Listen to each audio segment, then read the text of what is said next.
ook deze kunnen delen op ons YouTube-kanaal en op de website, zodat die achteraf ook kunnen beluisterd worden. Dus hoe ziet de ochtend er eigenlijk uit? Eerst gaan we eens luisteren naar twee inspirators, twee mensen die we hebben uitgenodigd om hun ervaring en kennis te delen. De eerste is Henk Herman Nap van Nederland. Hij is onderzoeker digitale zorg bij Vilans. And secondly, we invited Julie Doyle from Ireland, from the NetwellCASALA Living Lab, and she will also share their experiences and their projects also still ongoing on care technology and especially with vulnerable people and people with dementia. Het tweede deel van deze ochtendsessie bestaat dan uit een interactief gedeelte waar we samen gaan nadenken. Dan gaan we de groep in 2 splitsen en dan denken we samen nog even na over ja, wat hebben we nu gehoord, welke oplossingen zijn er al, welke uitdagingen hebben we nog geen antwoord op en hoe kunnen we drempels wegwerken. Maar dat is voor na de pauze. Hè. We hebben hier een mooie mix rond de tafel van zowel mensen uit de Zorggroep Orion als het lokaal bestuur, ook vanuit onze hogeschool Thomas More, maar ook wel wat zorgorganisaties rond de tafel, ook uit Nederland en een aantal bedrijven. Dus ik denk dat we echt een mooie mix hebben om een hele vruchtbare discussie te hebben in het tweede deel. Maar graag wil ik als eerste het woord geven aan Henk Herman. En secondly, we will listen to Julie Doyle. Maar eerst, Henk Herman, geef ik jou graag het woord. Wil jij graag jouw scherm delen? Want dan ga ik jou eventjes nog co-host maken. And shall I talk in English or is it Dutch? Het mag in het Nederlands, ja. Oké, ja. Ik ga jou nu presentator maken. Dus in principe kan je nu je scherm delen. Aan jou het woord, Henk Herman. Ja, dankjewel. En ik zal even mijn slides erbij pakken. Even kijken. Doe ik ze even op fullscreen. Is het zo goed te zien? Prima, ja. Ik heb ze in het Engels voorbereid, maar ik zal het mooi in het Nederlands doen. Dat gaat ook prima. Ja, ik zal het van deze ochtend even hebben over digitale zorg. En dan stukjes over innovatie, wat we ook aan het doen zijn vanuit Vilans, nationaal, internationaal. Implementatietrajecten, maar ook een stuk onderzoek. Een themacoördinator digitale zorg bij Vilans. En heb ook nog een visitingpositie bij de TU Eindhoven, bij de Mens-Techniek Interactiegroep. Nou, vanuit Vilans vinden we het heel belangrijk dat we altijd samenwerken met de zorg. Dus dat doen we ook altijd iteratief. En wat we ook heel graag willen is dat eigenlijk digitale zorg dat vanzelfsprekend wordt. Dus daar werken we nu heel sterk aan. We zijn onafhankelijk en not for profit. En we doen dus altijd samen met het veld. En dan heb ik het over de ouderenzorg en de gehandicaptenzorg. We hebben zo'n 7 miljoen bezoekers op onze kennisplatforms, kennispleinen. Dus dat is best veel per jaar. We hebben zo'n 230 mensen werken bij Vilans. Nou, toen ik zo'n 6, 7 jaar geleden bij Vilans kwam, waren het er nog 150. En we doen dat voor zo'n 650 organisaties in Nederland, maar ook internationaal. Ja, we vinden het dus heel belangrijk om steeds meer te werken aan die vanzelfsprekende inzet van technologie, ook voor mensen met dementie en hun netwerk. En we zien dan ook altijd dat die eindgebruiker een cruciale succesfactor is in het ontwerp, in de implementatie, maar ook in de validatie, de evaluatie. We vinden het ook heel belangrijk dat we steeds meer werken aan datagedreven zorg.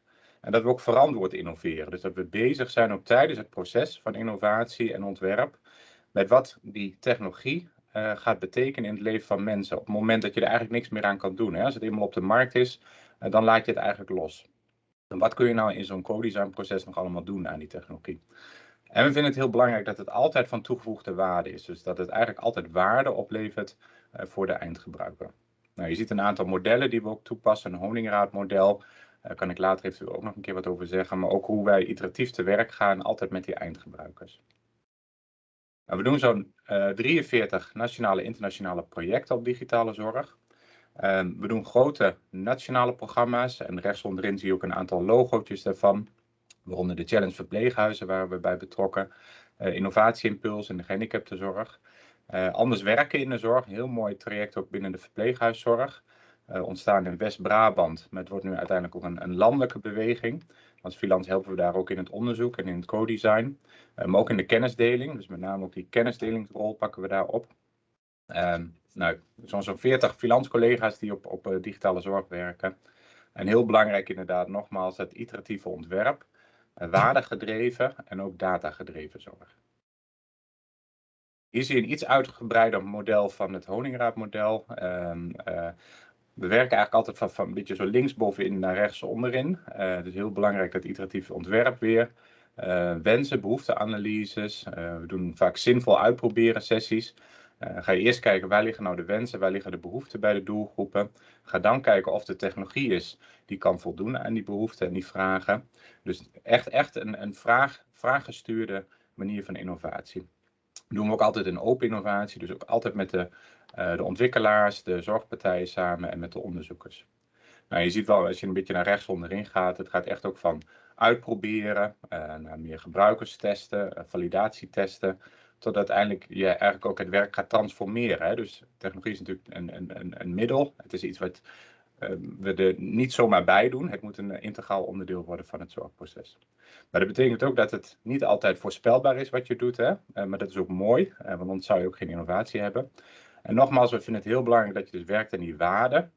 En dat vinden we veel belangrijker dan plan fulfillment. Nou, we weten natuurlijk allemaal de noodzaak, de urgentie. Mensen worden ouder, er worden steeds minder mensen geboren. En ook in Nederland, maar zeker ook denk ik in België, we zien dat er steeds minder verpleegkundigen zijn. Dus bij 2030 hebben we zo'n 100.000 verpleegkundigen tekort. Nou, daar moeten we wat mee. Technologie is niet het enige antwoord daarop, maar kan wel ondersteunend zijn. Om het langer zelfredzaam thuiswonen mogelijk te maken.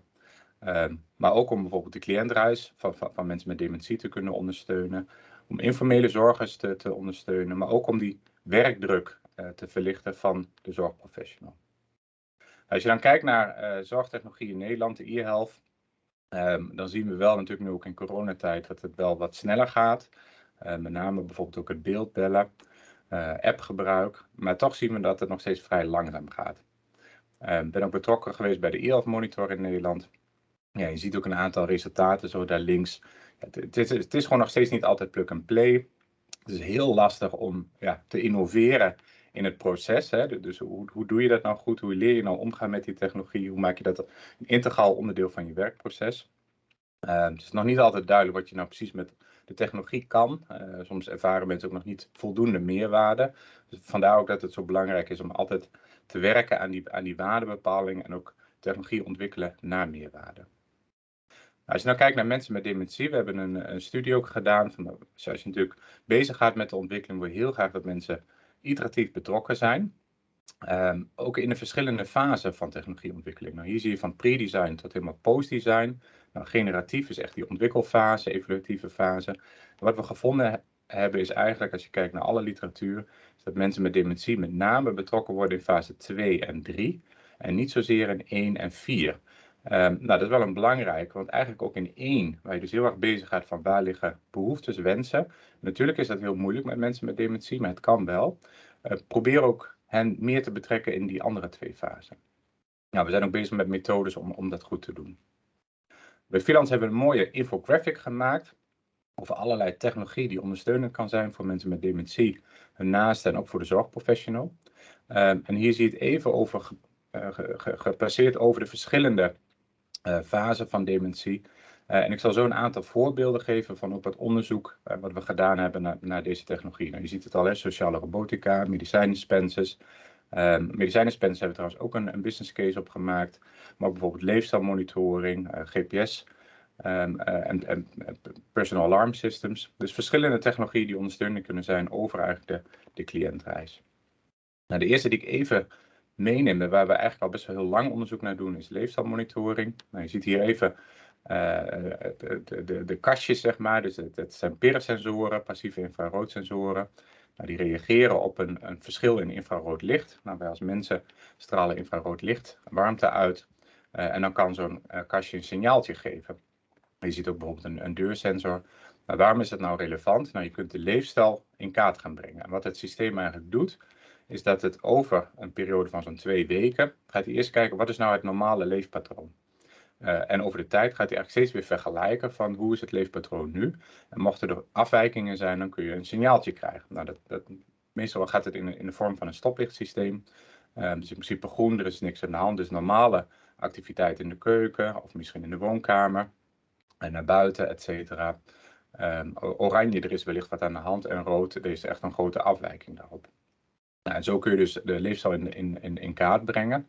En we hebben ook langdurige evaluaties gedaan.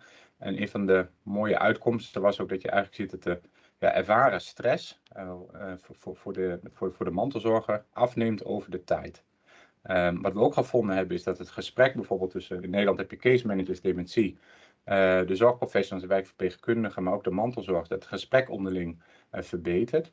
En mantelzorgers geven ook aan dat ze ook het gesprek met de persoon met dementie verbeteren. Want je gaat minder controlerende gesprekken voeren. Het is minder van, heb je wel goed geslapen, heb je wel gegeten? Omdat je dat beeld hebt over de leefstijl, zie je dat dat van meerwaarde is. Nou, er zijn nog wel een aantal uitkomsten die we nog steeds goed willen gaan meten. Dus ook een stukje substitutie bijvoorbeeld, kan het ook zorg vervangen. En daar zijn we nu mee bezig in een evaluatie in Nederland. Het andere mooie is de senioren tablet. We hebben ook net een vrij grote evaluatie gedaan in Haarlem en Meer. Net afgerond. En wat we daar gevonden hebben, is eigenlijk een tablet waarmee je kan beeldbellen. Je kunt er ook bepaalde diensten op af laten draaien. Je kunt informatie over de gemeente kun je delen. Er zit ook een agenda-functionaliteit in, noem maar op. Dat we over zo'n een jaar tijd ongeveer hebben gevonden dat mensen meer contact hebben met hun netwerk. Dus met hun naasten. We hebben ook gezien dat eigenlijk een stukje digivaardigheden ondersteund worden. Dus mensen zijn in staat ook om informatie op het internet op te zoeken. De ervaring van eenzaamheid neemt af. We hebben dat kwalitatief gemeten. Maar ook de zelfredzaamheid neemt toe. En dat is ook in de ervaring van de mensen. Maar even nog een paar voorbeelden ook uit Europa. Ik zei al dat we ook internationale trajecten doen. Ik coördineer 2 ALL-projecten. En daar zal ik zo nog weer wat meer over vertellen. Dat is het Active and Assisted Living programma. Altijd de bedoeling dat je samenwerkt ook met bedrijven, met eindgebruikers. En ook met onderzoekspartijen. Ik vind het een heel mooi programma omdat het vrij dicht bij de markt zit. De bedoeling is eigenlijk ook dat je 2-3 jaar na zo'n traject een marktklaar product zou moeten hebben. Nou, een van de trajecten, ik denk misschien ook wel relevant voor jullie, is HAL.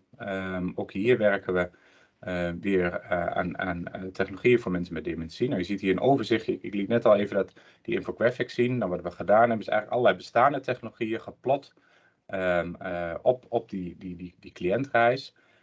Dit klopt nog niet hoor. Dit is hoe wij het nu even zien. Maar dat zal ook nog wel weer schuiven over de tijd. Nou, al die technologieën die zijn al ontwikkeld. Die zijn op de markt. En wat we willen doen is van, nou goed, hoe kan dat nou de mensen tijdens de cliëntreis goed ondersteunen? En het belangrijkste eigenlijk is wat we aan ontwikkeling doen, is dat we ook een dashboard ontwikkelen. Want al deze producten zijn eigenlijk puntoplossingen, hebben hun eigen dashboard, hun eigen app. Nou, daar willen we natuurlijk niet toe. Als je ook kijkt naar het tekort aan zorgprofessionals. We willen eigenlijk nou gewoon 1 dashboard, 1 overkoepelend dashboard, waarin je informatie krijgt uit al deze producten. En wellicht kunnen ze elkaar ook nog weer versterken. En kunnen ze bijvoorbeeld ook de cliëntreis van thuis naar een verpleeghuis ondersteunen. Omdat je bijvoorbeeld wat meer kennis hebt over hoe het leven thuis was. Nou, we zitten nu nog echt in de co-design fase. Maar we hopen eigenlijk eind dit jaar in de evaluatiefase te belanden. Nog een traject die we hebben gedaan is e-ware. Nou, ook weer met een consortium met verschillende landen. En hier hebben we die leefstijlmonitoring die ik net even liet zien, gekoppeld aan een sociale robot, Tinybot Tessa. Nou, waarom hebben we dat nou gedaan? Leefstijlmonitoring monitort. En Tinybot Tessa die kan praten met de persoon. Het mooie daarin is dat je eigenlijk de sensoren een interface geeft naar de persoon met dementie. En zo'n sociale robot wordt wat slimmer, want die weet namelijk wat meer over de leefstijl van de persoon. Die weet namelijk of die bijvoorbeeld 's nachts vaak uit bed is gegaan. Maar die weet bijvoorbeeld ook of iemand heel inactief is, want er is namelijk geen activiteit gemonitord. Nou, en die combinatie hebben we gebruikt En we hebben echt gefocust, gepersonaliseerd op de personen met dementie. Van wat voor doelen, en dan samen ook met het zorgnetwerk, zouden we willen behalen. Dat kan bijvoorbeeld zijn, we zouden het fijn vinden dat mijn vader bijvoorbeeld weer wat meer naar buiten gaat, want dat vond hij zo fijn. Nou, daar zou het systeem mee kunnen helpen. Het zou ook zo kunnen zijn, bijvoorbeeld een persoon vergeet medicatie te nemen. En wat we gevonden hebben, het is niet heel schokkend, maar toch voor meer dan 10% van de mensen die mee hebben gedaan in de evaluatie, vonden we een positief resultaat. Dat betekent dat eigenlijk die combinatie ertoe leidde dat mensen weer hun medicatie gingen nemen. Of dat ze bijvoorbeeld weer hun kinderen gingen bellen, omdat de robot die herinnering gaf. Dus eigenlijk toch best een heel mooi resultaat. En we hopen eigenlijk ook dat we, bijvoorbeeld in het project wat ik net liet zien, daar ook nog weer verdere stappen in kunnen maken. Ander traject, heel kort even, gewoon om even te laten zien, is ook met wat we met Tante Louise hebben gedaan in West-Brabant, is Freewalker. We hebben eigenlijk gewerkt aan een dynamische leefcirkel. Dus heel veel GPS-systemen op de markt, die hebben een statische leefcirkel. Nou, deze leefcirkel die houdt rekening met de mogelijkheden van de persoon, maar houdt ook rekening met bijvoorbeeld afspraken. Dus het kan bijvoorbeeld zijn dat je gaat lunchen met je kleindochter. Maar dan moet het niet zo zijn dat die leefcirkel een alarm genereert als jij dan bijvoorbeeld net over de rand heen gaat. Nee, die moet met jou meebewegen en je ook ruimte geven op bijvoorbeeld afspraken. Een heel leuk traject en we hopen ook dat deze nog verder doorontwikkeld zal worden. We doen ook veel op Games for Health. Daar ga ik niet echt verder op in. Maar natuurlijk wel wat je daar heel mooi ziet, is dat je ook die positieve gezondheid, die geluksmomenten, kan ondersteunen met allerlei technologieën. We hebben ook een traject gedaan, onder andere met de tovertafel. Nou, ik gaf het al even aan, heel belangrijk, hè, dat je ook altijd richt op die ethiek en verantwoord innoveren. Dus denk altijd na tijdens het proces wat je aan het ontwikkelen bent. Spiegel dat ook altijd. Houd rekening met diversiteit, inclusie. Al dat soort ethische aspecten in ontwerp. En met name ook als je bezig bent met AI. Nou goed, en dat is ook een richting waar we nu steeds meer met ook bijvoorbeeld begeleidingsethiek werken. Nog even een aantal resultaten wat we hebben gedaan in het verpleeghuis. Dit is binnen het Anders Werken traject. We hebben bijvoorbeeld gekeken naar slim incontinentiemateriaal. Vrij lange studie gedaan, ook bijna 2 jaar. Heel veel metingen gedaan met 143 cliënten. En waar we hebben hier heel erg op gefocust hebben is de werkdrukverlichting. Dus zeker ook heel belangrijk om te kijken naar alle zachte baten bijvoorbeeld. Maar ook kijken van wat levert die technologie nou op. Zodat we ook kunnen werken aan bijvoorbeeld een betaaltitel. Wat we gevonden hebben met slim incontinentiemateriaal is dat het 9 uur kan besparen per locatie. Dus we hebben bij 7 zorgorganisaties metingen gedaan. Wat we ook gevonden hebben is dat slim incontinentiemateriaal zorgt voor een betere nachtrust. 24% reductie in het verschonen van bedden. En ook meer rust tijdens de nacht. En we hebben ook macro-berekeningen gedaan. Wat kan het nou voor heel Nederland schelen? Nou, een mogelijke werkdrukverlichting van zo'n 1900 FTE. Natuurlijk altijd heel voorzichtig mee zijn, maar goed, we proberen wel steeds meer ook te kijken wat kan het inderdaad opleveren als je ziet ook dat we steeds minder zorgprofessionals hebben. We hebben dat ook gedaan voor de wolk-heup airbag, dus valimpactreductie. Nou, die gaat af als iemand valt. Ook weer veel kwalitatief onderzoek gedaan, maar ook vragenlijstonderzoek. En ook daar hebben we mooie resultaten kunnen vinden. We hebben gezien dat mensen meer durven op pad te gaan ook. Minder controles, ook van zorgprofessionals bijvoorbeeld. Meer zelfredzaamheid. Maar goed, er zijn ook wel eens mensen, het zit soms minder lekker. Je ziet rechts onderin ook een nieuwe type van het product die lekkerder zit. Dus zo'n bedrijf is ook constant daar wel mee bezig. Wat we daar gevonden hebben is dat het zo'n 99 uur per cliënt per jaar zou kunnen besparen aan tijd, aan zorgtijd. En bovenin zie je ook hoeveel vallen er gereduceerd zijn tijdens het meten. Dus ongeveer een jaar hebben we metingen gedaan, waarbij we bijna 240 vallen, eigenlijk de valimpact gereduceerd dankzij dit product. heel kort nog even, wat wel heel belangrijk is om te beseffen, en dat geldt net zo goed ook voor het slim incontinentiemateriaal, is de inzetbaarheid. Je kunt natuurlijk nooit 100% inzetten bij je populatie, maar bij de heup-airbag was dan ongeveer zo'n 8% gemiddeld. En bij het slim incontinentiemateriaal is zo'n 23% gemiddeld. Nou, als laatste nog even ook het warme contact. We hebben heel veel onderzoek gedaan ook naar hoe kun je in tijden van COVID op afstand het sociale contact ondersteunen. Dus het videobellen. We hebben allerlei mooie producten en diensten uitgeprobeerd. En het bleek ook wel dat het van toegevoegde waarde was. Een aantal van deze, alleen als bijvoorbeeld zo'n hand die je daar links onderin ziet, gewoon gebreid ook door een collega van mij. Dat voegde heel wat toe als je contact over het internet hebt en je kunt zo'n hand bijvoorbeeld op je schoot leggen. Nou, heel belangrijk nog eens co-design, dus altijd iteratief werken met de doelgroep. Werken aan waardegedreven zorg, waarde toevoegen en ook data gedreven. En nou goed, hiermee rond ik af. Als er nog vragen zijn, dan beneem ik het graag. Dankjewel Henk Herman, netjes binnen de tijd. Ik wil misschien toch wel één vraag stellen. Hè. We gaan straks dan die interactieve oefening doen. Welke aanbeveling kan je nog geven zo, naar ons toe vanuit al jouw ervaring en expertise rond hoe dat je dat kan implementeren, hoe dat echt die uptake van technologie kan gebeuren? Zie je daar bepaalde succesfactoren die we moeten meenemen? Ja, zeker wel. En het zijn er natuurlijk heel veel, maar sowieso de randvoorwaarden. Er zijn allerlei randvoorwaarden die je op orde moet hebben. We hebben een implementatieroute, implementatietoolkit ook bij Vilans die daar wel in gaat helpen. Die kan ik nog wel even delen. Daarin staat het helemaal beschreven. Maar goed, hele simpele randvoorwaarden als infrastructuur, maar ook digivaardigheden, een visie vanuit bestuur, heel belangrijk. Key users, we hebben nu in Nederland heel veel meer de I-nurses die we ook aanwijzen binnen organisaties. Die eigenlijk de technologie heel goed kennen en ook anderen mee kunnen nemen daarin. Van elkaar leren. Dus daar zijn we ook veel mee bezig om ervoor te zorgen. Laat ook organisaties van elkaar leren. Dus dat je meer in de regio samenwerkt daarin. Maar dat je ook kijkt hoe kunnen we dat landelijk ook weer goed verbinden. Want soms bij ons ook in Nederland zijn ze in Friesland met hele mooie dingen bezig. In Limburg, maar ze weten eigenlijk niet precies wat ze aan het doen zijn. En juist van elkaar leren daarin in zo'n beweging is een hele relevante. Het samenwerken met de leveranciers, dus een open innovatie. Dat je ook constant gaat kijken van hoe kun je die producten en diensten tijdens een implementatietraject ook nog weer verbeteren. Onderzoek, ook essentieel. Met name ook als je wil dat het uiteindelijk voorgoed gaat worden, dat er een betaaltitel komt.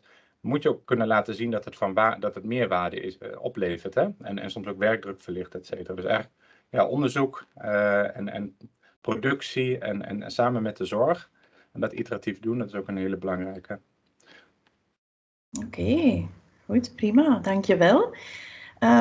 Ik ga jou laten, Henk Herman, want je hebt een andere afspraak, maar ik zou jou heel erg willen bedanken voor jouw inspirational talk.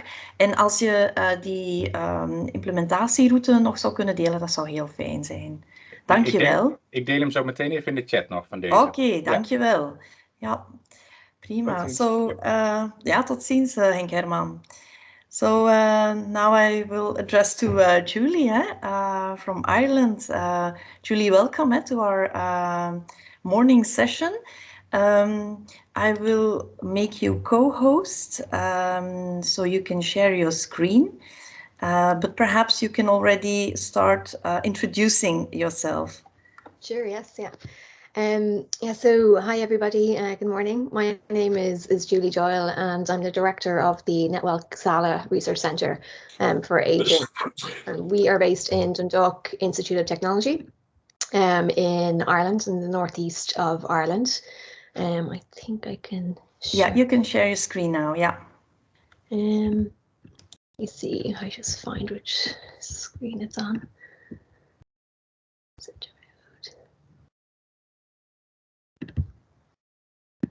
Okay, can you see that now? Yes, yeah. I'm just going to presenter mode. Is that okay? Yes, yeah. Perfect. So yes, as I said, I'm from NetwellCASALA in Ireland, in the northeast of Ireland. So I'm going to speak to you today a little bit about our experience of, I suppose, designing and evaluating digital technologies with older people, and we primarily work with people who are living at home, still living at home.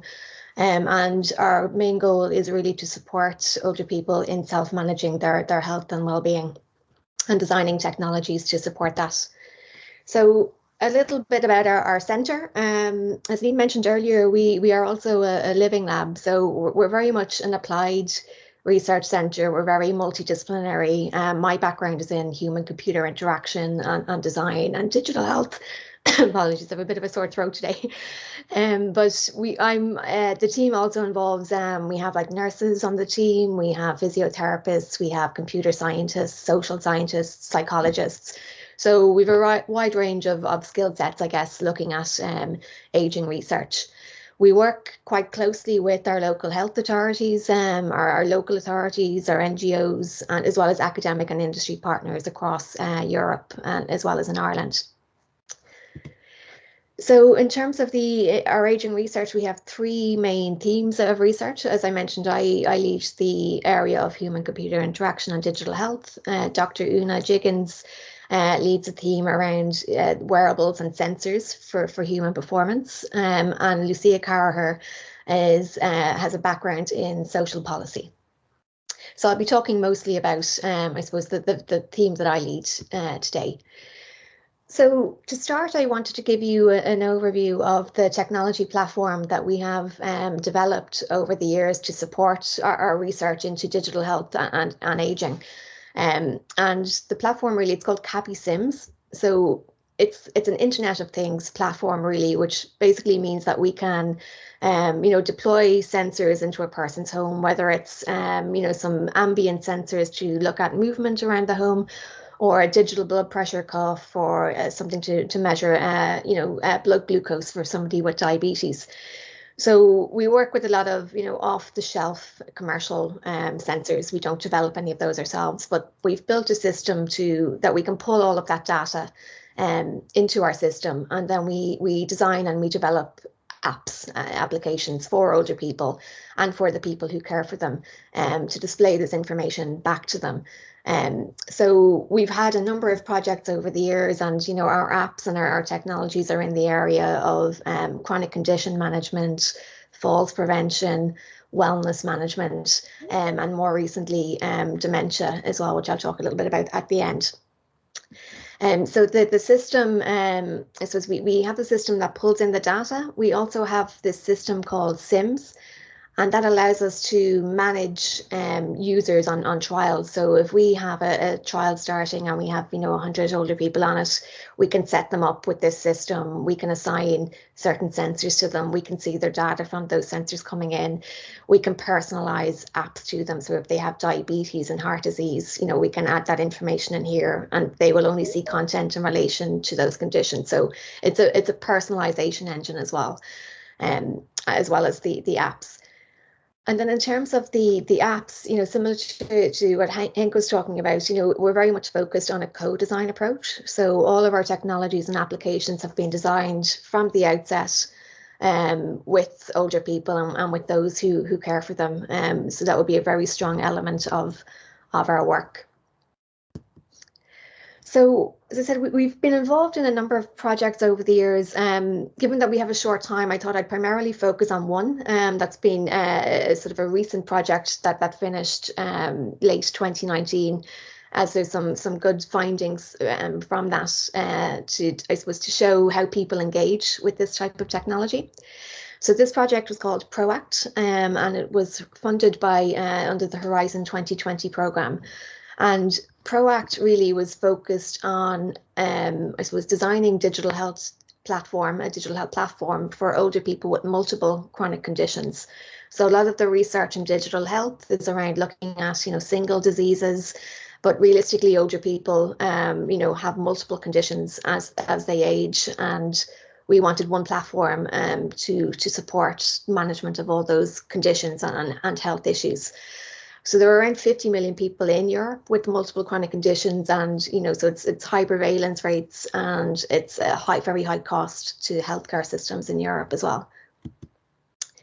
And what we wanted to do, as I said at the start, was really help people to self-manage these multiple conditions. And for somebody with multiple conditions, self-management is very challenging. It's very complex. There's a lot of tasks that they have to do, to monitor symptoms, to understand when, a symptom becomes so severe that it requires, maybe medical attention or hospitalization. People have multiple clinicians and healthcare professionals that they have to talk to, and they're often they have to coordinate all of that information themselves, because there's often little communication amongst healthcare professionals, particularly in Ireland anyway, in our health system. So we wanted to help to overcome these challenges. So we started, as I said, we're very much user focused. So we started the project with a very large requirements study. So this project, as I said, it was a collaborative project, but the user-centered work was conducted in Ireland and in Belgium with EMEC, who you're probably familiar with. So we across both countries, we ran a number of interviews and focus groups with older people with multimorbidity, as well as their informal carers, formal carers, and various different healthcare professionals. So we had 124 people in total take part. And the idea really was, from this we generated a number of user requirements for a system to help older people self-manage multiple conditions. From there, we went into a series of co-design workshops then to really start getting into the detail of designing the applications. And we had a number of people take part in those, again, across the two countries. And that really went into the detail, even of, the content of the application, but also down to sort of, the language used in the app, the use of labels and icons and visualizations of data. So we did a lot of work there to really, try and make the app, I guess, as intuitive and usable as possible to older people. So basically what the solution is, it's centered on the person with multimorbidity. And they have a ProAct Care app where, when they're taking various different readings during the day, so whether it's a blood pressure reading, a weight reading, or their activity watch, to monitor maybe their steps and their sleep, all of that data comes into their ProAct Care app. We had a triage service involved with us on this. So in Ireland, we had a company called CareDoc, and in Belgium, we had Zed Plus, who provided the clinical triage for people during this trial. And then the person with multimorbidity could decide that they wanted people in their care network, so that through their app they could say, I want to share all of my data with my informal carer, or I just want to share, my blood pressure data and my blood glucose data with my diabetes consultant, for example. So I suppose the power was given to the person to determine who they would want to share with. And this was the platform we developed. So it was based on the technology that we have designed and developed in NetwellCASALA. And we developed a new app for it. And the app basically, people could view their readings in the app, see their data over time. There was education that was targeted to the person's conditions and to their current health status. So if they were not doing so well in their diabetes, we could push education targeted to helping them manage the diabetes. And so there was a lot of training and content provided, both on how to use the technology, but also on how to manage the conditions. So we ran a trial of this in 2019, and the trial lasted approximately a year. Some people were on a little bit longer. We had 120 older people take part in total across Ireland and Belgium, and these are people the age range was 65 to 93. So quite a significant number as well of old people. We had 73 then care network participants, so healthcare professionals, informal carers take part. And the conditions we were looking at were people with a mix of diabetes, chronic obstructive pulmonary disorder, heart failure, and heart disease. So during the trial, we collected a lot of data. We had all of the data from the readings, the monitoring that was happening. We conducted interviews at 4 time points. We conducted usability testing throughout. It was action research. So, at the 4 points, we collected data on people's feedback on the system, and then redesigned the system if needed, or tweaked features to make sure that it was usable for people. So I'll go into kind of just a couple of the main findings here. I suppose one of our main findings really was around, we found that people engaged with this. So in Ireland, so we had 60 people in Ireland, and we had 3 who passed away and 8 then who dropped out over the course of the year. And the rest maintained engagement. I'll show you some data on that in a moment.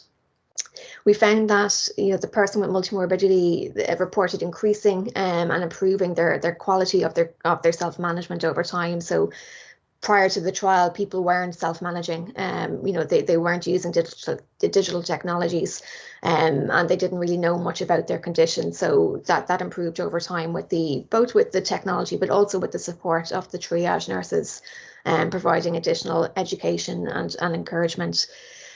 People reported improvements in health, and we saw in the data from the symptoms that after 3 to 4 months, people's symptoms did start to stabilize. So they weren't alerting as much. They weren't going above the recommended threshold, let's say for a blood pressure reading or blood glucose. So they started to stabilize over time. And what was important as well was that participants reported becoming more confident in their conditions and more confident in being able to talk about their conditions with their healthcare professionals, because they felt they had more knowledge of their conditions. And again, this was all a mix of technology, but with that human support as well, which is very important.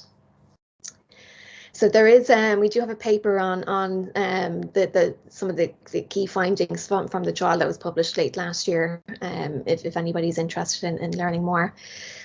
Just in terms of the engagement then, this graph shows roughly the timeline of the trial, and the white lines basically show those who have dropped out or passed away. And basically what this is showing is the colours are basically the number of readings that a person was taking in the day. So the number of blood pressure readings, or number of times they were monitoring their blood pressure or their blood glucose, or whatever pieces of information they were monitoring. So it shows that people, when they came on, they stayed engaged until the end of the trial, taking on average in Ireland 2 readings a day, and in Belgium it was 3 readings a day. So we've had a look at some of the factors that we think impacted this engagement, and one big part of this was that we think the design of the system and having older people with these conditions and their care network involved right throughout the design of this and the development and the testing. As I mentioned at the start, everything was on one platform. People didn't have to go to separate apps to monitor. People experienced benefits as a result of monitoring. So there were reports of, more appropriate healthcare utilisation, understanding when to go to a GP, for example, and a requirement of an antibiotic.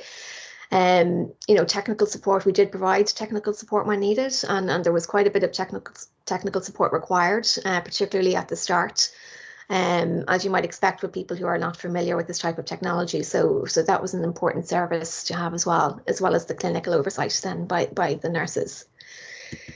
So I won't dwell too much on this. There's stuff on this in the paper, but just to show some quotes from some of the participants to highlight, I suppose, some of the initially the benefits. So this person here, who was a 70-year-old male with heart failure and heart disease, spoke about being more confident and more motivated than he was 12 months ago, before he started using the ProAct system. He said he had gone through rehab in the cardiology department, but there was no support then after that. So using the technology, he said it took about 4 or 5 months, but then he felt he was getting on top of his problems. People spoke about, their health improving, getting, conditions like their atrial fibrillation, their heart disease under control, or their blood glucose readings under control as well. Just in terms of the technology, people did learn how to use the technology. They mastered the technology at the start, so that this T2 is kind of at the, about 3 months into the trial. And people were still sort of learning the technology, exploring. We had given lots of training materials, and people spoke of referring to these, but also of being apprehensive, to explore a little bit in case they might break something. But with encouragement, people felt that they then, could explore. And then by later time points in the trial, you know, people really spoke about mastering the technology and, you know, saying, you know, I thought it might have been too much technically in the beginning, but then I conquered it. I just stuck at it and I don't find it difficult at all now. So there were reports like that, even from some of the older participants as well.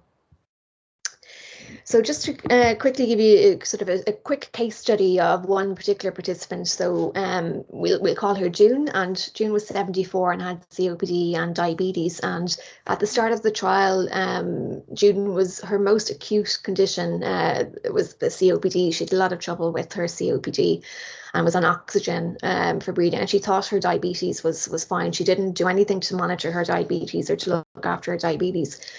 And by coming onto the trial, she realised actually that her blood glucose readings were very high and they weren't she needed to regulate these.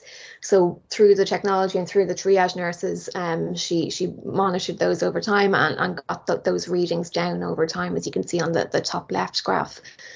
She said that the education helped her, you know, understand what foods she should and shouldn't eat for the diabetes, as she didn't have that information previously.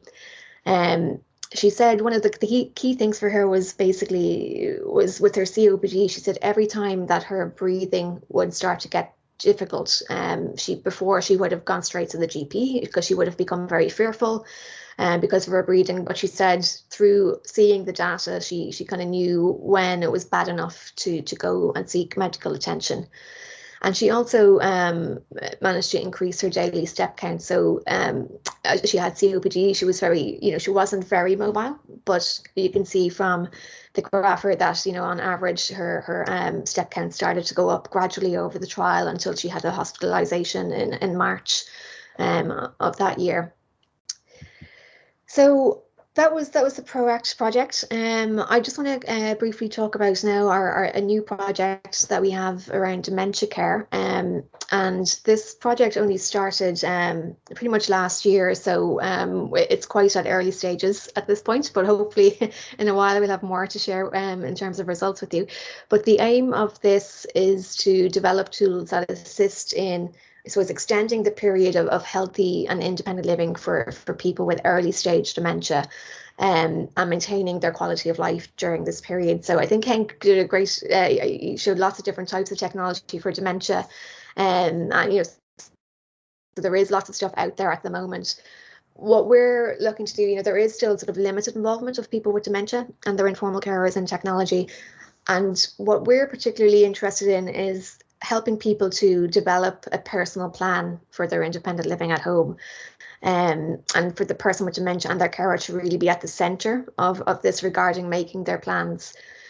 So we're looking at, I guess, co-designing and developing a new sort of intelligent computerized toolkit to support people in this. And basically there will be 4 main components of it. So we're looking at developing a visual care plan, so an application of some sort, a simple user interface that will allow the person with dementia and their carer to set up their personal care plan to, you know, which could include goals for daily living activities, but also goals in relation to meaningful activities. So what are those, you know, meaningful personal activities such as socialization or just going for a walk or doing some gardening? What are the key goals that, you know, or key things that they would like to retain to help them to live independently over the coming, you know, years, months, and hopefully years. And we want to be able to track the achievements of these goals and to give feedback on this and advice, basically. So we're developing a computerized goal model, and we will hope to measure these, the sort of, I suppose, achievement of these goals through using various sensors or self-reporting by the person, and then to deliver advice and recommendations. So again, as I said, we're at the stage at the moment where we are doing interviews at the moment with people with dementia. We've completed our interviews with informal carers and healthcare professionals. And next month we're going into, again, a series of co-design workshops to design this visual care plan. So we hope to get an understanding of the types of goals and activities that are important to people with dementia at this stage of their dementia.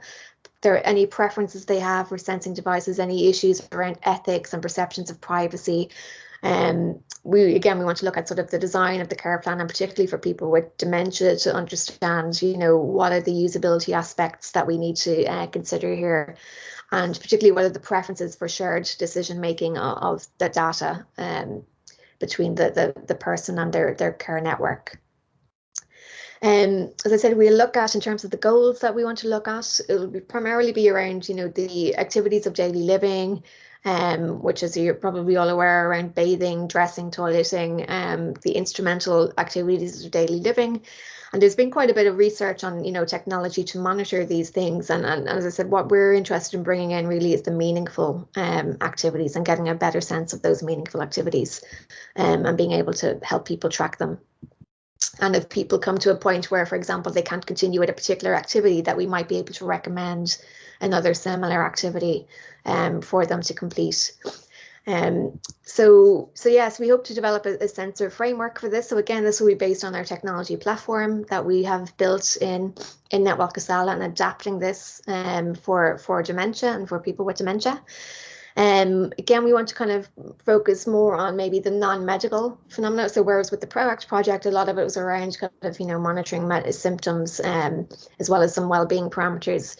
Here we really want to focus on sort of care planning around kind of maybe diet, hydration, but also those meaningful activities. So sort of less, moving more away, I suppose, from medical, from purely focus on medical. And then finally, yes, to deliver some advice and recommendations. So there will be some AI and machine learning in there as well to help us, you know, understand if people are achieving their goals. And as I said, if we can, you know, provide advice and recommendations on additional goals. And really the main aim, I suppose, as I said at the start, is to sort of help people retain their independence for as long as possible, and to keep them engaged in meaningful activities. So that's hopefully in the next few months, we'll have some initial findings on this project that we will be able to share. As I said, we are working towards conducting a trial next year in the homes of people with dementia and their carers. So this year we're focused on the design and the development of the system. And we do have one paper published on sort of an overview of the project as well, if anyone's interested. So that's it from me. I'm hoping I didn't run over too much time. Thank you very much, Julie. It was a lot of info on a short notice. Perhaps I have one question. So it was the PROACT project. So there were quite some good results. But how is the uptake now, when the project ended? So making the bridge to really the uptake and the implementation of technology. Yeah, so we've been actually quite lucky in that regard. So we have had trials since. So the platform is still being used actually in Ireland. So we got some funding from our local health service, or a national health service, I should say. And with the triage partner, CareDoc, who I mentioned, they have been running the PROACT platform as a service for people in Ireland since February 2020. So just before COVID started, we got the first people onto the platform, and that's still being funded by the health service. And there are, I think at the moment, it's small enough because there's still not a big pot of funding for it, but there are about 150 people on it at the moment. We also did a follow-up trial with a diabetes clinic in Bockenberg, and they just did a 6-month trial last year. So I know that the guys in IMEC are doing some evaluation of that at the moment to see how it worked.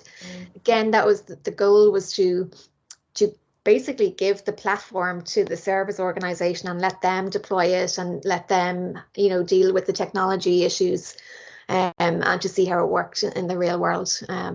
Okay. Yeah, and from then we actually have a spin-out company now that's just been set up this month, actually. Yeah. Where we're looking to commercialize it and get it out there to people. Okay, sounds very promising. Okay, Julie, thanks a lot. Thanks a lot for your time, for your contribution. I leave you to it, because you also have another meeting. But many thanks. Okay, thank you. Thanks for the invitation. Bye-bye. Bye-bye. En dan zou ik jullie graag eventjes een plas- en koffiepauze willen geven. Dat geeft ons wat de tijd om de groep te verdelen in 2. Dus na de pauze zal je ofwel bij mijn collega Sasha in de breakout zitten, of bij mij. Dus ik zie je graag over 5 minuutjes.